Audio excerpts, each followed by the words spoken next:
한성부입니다.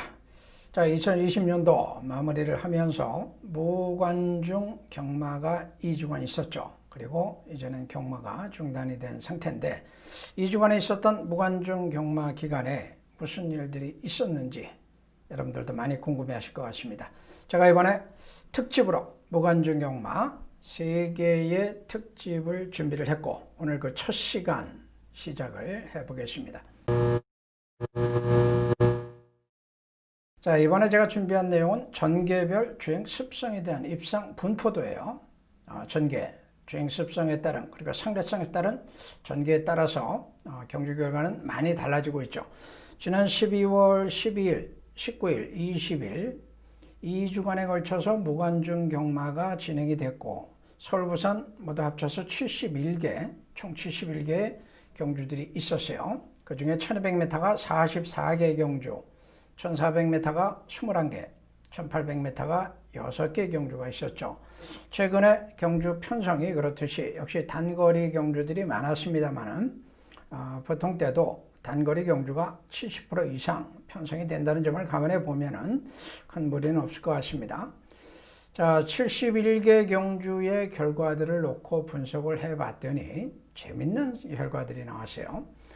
선행마 입상률이 나옵니다. 49.3%, 총 35개 경주에서 입상을 하는 이런 모습이 나와줬는데 선행마 입상률은 선행을 나선 마필, 제일 앞에 나선 마필이 우승 또는 2착 안에 입상을 한 경우를 얘기하는 거예요. 선행마 입상률이 무려 35개 경주에서 49.3%, 50%에 가까운 이런 복승률을 기록을 하고 있습니다.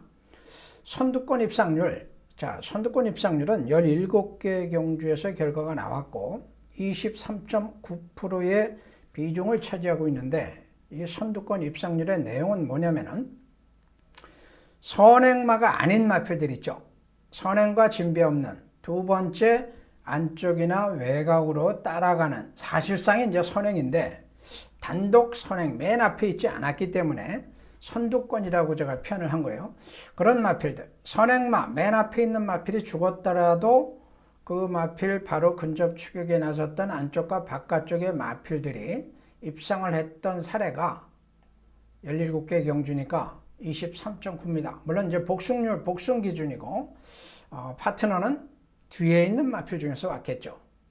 선행마 입상도 마찬가지고 어쨌든 선행을 가거나 선행 아닌 선행과 진배 없는 성에서 전개를 했던 마필이 1, 2차간에 입상했던 비중이 52개 경주가 나옵니다. 토탈 52개 경주 73.2%라고 하는 막대한 비중을 차지를 하고 있죠. 반면에 선두권 마필들이 몰락을 하는 상황, 첫 번째 또는 두 번째, 세 번째 정도권의 마필들이 모두 몰락을 하고 추위권 마필들이 입상을 했던 확률은 총 19개 경주가 나옵니다. 26.8%의 비중을 차지하고 있습니다. 결국 경마는 선행만 노름이다 이런 얘기도 많이 하고 있는데 이번 휴장 2주간의 경주 결과도 역시 그 큰 틀에서 벗어나지 않았다는 결과가 나왔다는 점 여러분들께 좀 보여드리고 싶네요. 자, 그러면 좀 더 구체적으로 들어가면은 어떤 내용들이 있었는지를 살펴봐야 되겠죠. 전개 유형별로 입상 형태를 찾아보니까 선행마 입상률 49.3%에서 분류를 하면은 선행마가 동반 입상한 경우가 있고 선행마가 선임마와 입상을 한 경우가 있습니다. 선행으로 입상, 선행과 따라가는 선입으로 입상, 선행과 취입이 나올 수가 있죠. 선행마가 버티면서 뒤에서 취마가 올라오는 이런 형태로 조합이 이루어지면서 입상을 했던 크게 이 세 가지 형태로 나눠볼 수가 있겠고 선두권 입상률, 선행마가 죽고 무너지고 두 번째나 세 번째 선두권 근접 추격에 나섰던 마필, 선임마가 입상을 하면서 같은 선입권에 있던 마필들끼리 입상을 하는 경우가 가장 큰 비중을 차지할 수가 있어요. 여기에 그 선임마와 함께 뒤에서 올라오는 취임마가 동반 입상하는 상황도 나오죠. 크게는 역시 선두권 입상률을 차지하고 있는 비중도 이런 두 가지 형태에서 많이 나오고 있다는 점입니다. 최근 입상률 26.8%, 선두권이 몰락을 해야 되겠죠.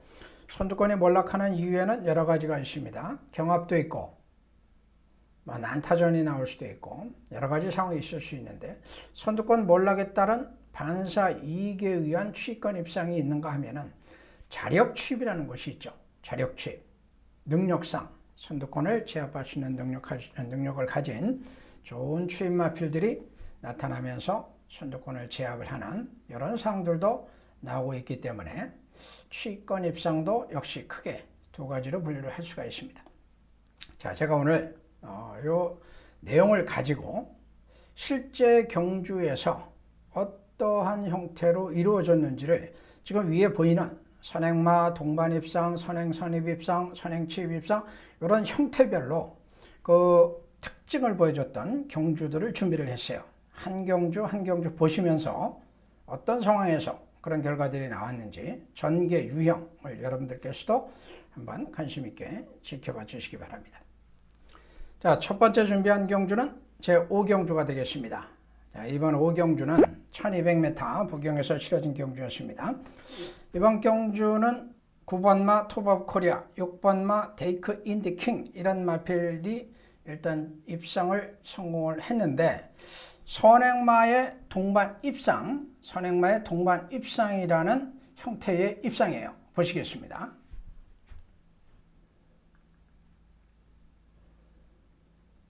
자, 외곽에 있는 마필 중에서 9번마가 역시 빠르게 나서고 있죠. 9번 마필이 빠르게 선두에 나서고 있는데 안쪽으로 6번 마필이 밀고 나옵니다. 게이트 조건상 6번이 선행을 나서게 되고 9번마는 2선 전개, 제어를 할 수밖에 없죠. 제어를 할 수밖에 없는 상황. 이런 상황은 여러분들께서도 상당히 많이 보시게 되는 경주 형태예요. 외곽에 있는 마필이 먼저 나오고 안쪽에 있는 마필이 게이트 2점, 코스 2점을 살리면서 선두권에 합류를 하고 그러면서 그 사이에 코너를 만나게 됩니다. 코너를 만나게 되다 보니까 자연스럽게 외곽의 능력과 게이트 2점을 가진 마필이 선두 경합을 펼치는 상황.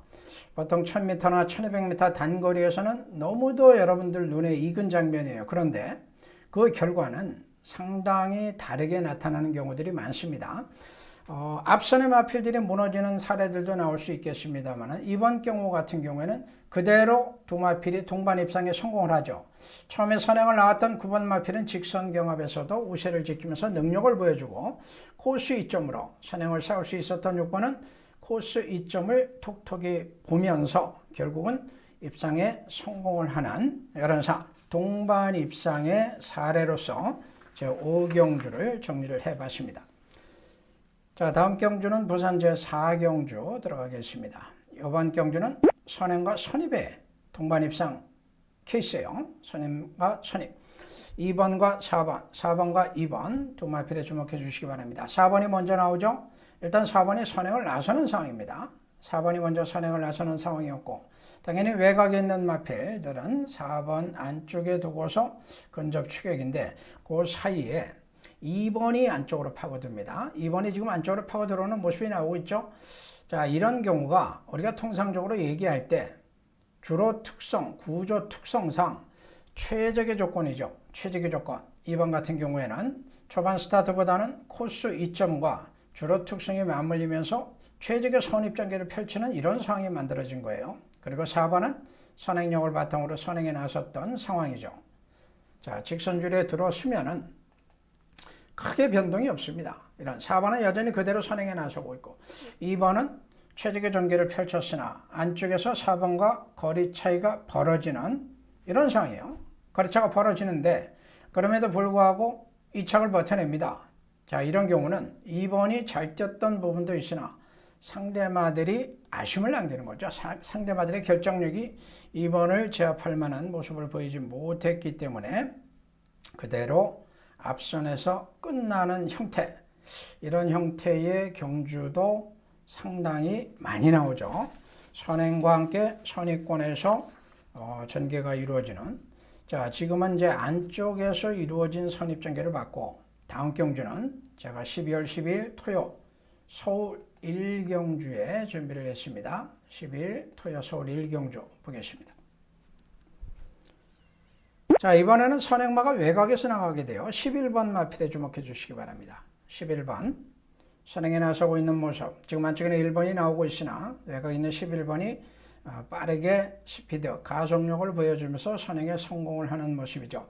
자, 이 11번 마필은 그대로 경주를 주도를 하면서 버텨냅니다. 버텨냈고 후속권 마필들이 문제인데 제가 좀 전 경주에서는 안쪽에 있는 마필이 선입장기를 효율적으로 풀어내면서 입상하는 모습을 보여드렸고, 자, 이번에는 선두 말미에 합류했던 마필, 선입권에 서 있는 마필 중에서 동반 입상에 나오는 이런 사례를 또 보여드리는 거예요.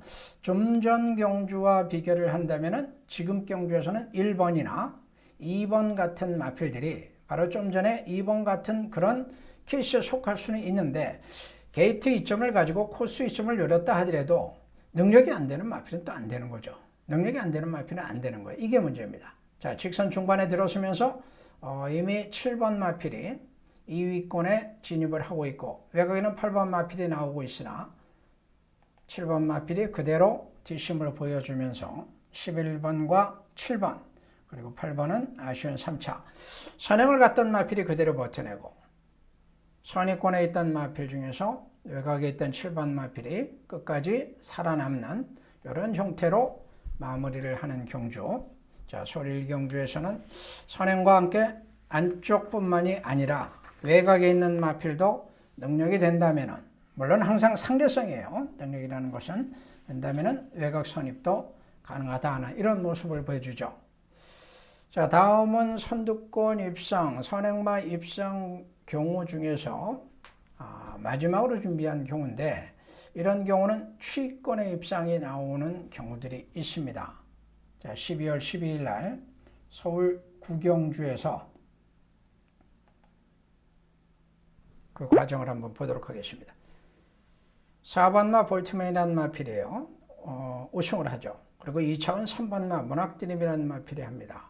문학드림이라는 마필이 2차에 성공을 하는 이런 모습이었는데 지금 초반에는 3번 마필이 빠르게 나오고 있는 이런 상황. 제가 반대로 말씀을 드린 것 같으네요. 3번이 선행을 가죠. 3번이 선행을 갔고, 자, 이 선행이 이제 끝까지 이어집니다. 그리고 막판에 4번에게 덜매를 잡히는데 지금 4번 같은 경우에는 여기에 있죠. 아직은 좀 뒤에 처져 있는 모습입니다만은 지금 마필들이 스피드를 붙이면서 코너를 돌 때는 이렇게 외곽으로 벌어져요. 앞에 있는 마필들이 외곽으로 벌어지고, 그래서 초반에 뒤에 있던 마필도 자기 코스를 잘 유지를 하고 가다 보면 코너에서 안쪽으로 길이 열리는 경우들이 많이 생기는 것을 우리가 경주 장면을 통해서 여러 번 확인을 했죠. 바로 이제 4번 같은 경우도 지금 순조롭게 안쪽 페이스를 유지를 하고 있는 이런 모습으로 직선에서 기회를 엿보는 상황인데, 자, 직선줄에 들어서면은 3번에 일단 선행을 나서고 10번의 견제를 받습니다만은 끝까지 버텨냅니다. 그런 와중에 4번 마필이 약간 사행기를 좀 보이는 가운데도 잘 외곽으로 끌어내면서 박현우 교수인데 거리차가 좀 있었습니다만은 3번이 끝까지 선행 가서 버티고 10번이 동반 입상을 노리고 있는 상황에서 4번에 추임력이 나오죠. 앞선의 마필들이 잘 뛰는 겁니다. 잘 뛰는데 4번의 추임력이 워낙 또 막강하다 보니까 선두권을 모두 제압을 하는 이런 상황을 만들어내고 있는 상황이에요. 자, 보통 우리가 보면은 상대적인 능력에 따라서 선입이 가능하기도 하고 취입이 가능하기도 하고 상대성에 따라서 모든 게 결정이 됩니다. 모든 게 결정이 돼요. 따라서 경기에 따라서는 선행이든 선입이든 취입이든 항상 기회가 올 수 있는 것이 단거리에서도 가능한 것이 확인이 되고 있고, 자, 이번 구경주까지가 선행마들의 선전 2차관에 입상하는 이런 모습들을 제가 여러분께 소개를 해 드렸습니다. 전체적으로 한 크게 4가지 정도로 분류가 되는 상황이죠. 이 전개 모형이라는 것은 여러분들께서 항상 머릿속에다가 염두에 두고서 개별 경주들을 분석을 해야 되는 상황이기 때문에 이 모형들을 잘 나름대로 정리를 해 두시기 바래요. 대부분의 경주들은 이 모형 안에서 경주 결과들, 경주 과정이 펼쳐진다는 것을 확인하게 될 겁니다. 자, 다음 경우에는 선입권과 선입권, 선행마가 죽는 경우에 어떤 상황으로 전개를 하고 입상의 결과가 나올 수 있는지를 또 살펴보는 시간입니다. 선입 선입의 동반 입상 경주 12월 20일 부산 오경주입니다. 오경주에서 확인을 한번 해보도록 하겠습니다.